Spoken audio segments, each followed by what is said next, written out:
17 फरवरी भारत के उस शेर का बलिदान दिवस जिसकी दहाड़ से अंग्रेजों के पसीने छूट जाते थे।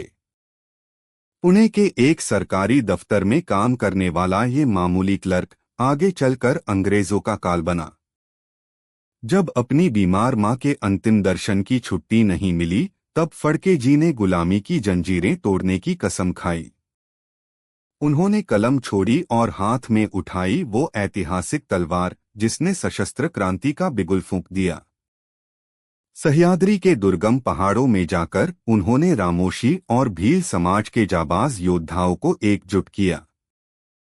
खुद सेनापति बनकर उन्होंने अपनी आजाद सेना को तलवारबाजी और युद्ध कला की कड़ी ट्रेनिंग दी।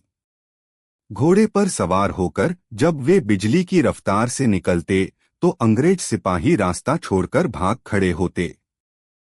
रात के सन्नाटे में वे अंग्रेजों के खजानों पर बिजली बनकर गिरते और उन्हें धूल चटा देते थे।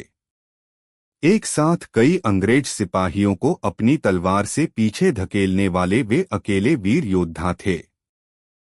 वे लूट का धन खुद नहीं रखते थे, बल्कि भूखे गरीबों में बांटकर उनके लिए मसीहा बन गए।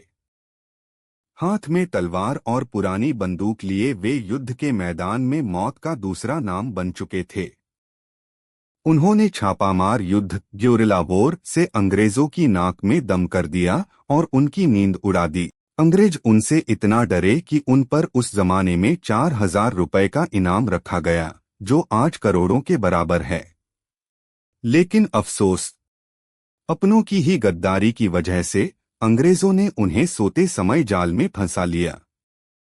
भारी बेड़ियों में जकड़े होने के बाद भी उनकी आंखों की चमक अंग्रेजों में खौफ पैदा करती थी। जब अदालत में उन पर मुकदमा चला तो उन्होंने निडर होकर अंग्रेज जज को उसकी औकात याद दिला दी। उन्हें 7 समंदर पार अदन की जेल भेज दिया गया ताकि भारत की जनता फिर से विद्रोह न कर दे। जेल की ऊंची दीवारें भी उन्हें नहीं रोक सकीं, वे खिड़की तोड़कर अदन की जेल से भी भाग निकले थे। कठोर यातनाओं ने शरीर तोड़ दिया, लेकिन 17 फरवरी 1883 को शहीद होने तक उनके लबों पर वंदे मातरम था। इनसे है भारत सशस्त्र क्रांति के इस महान जनक को शत-शत नमन करता है। जय हिंद। भारत माता की जय।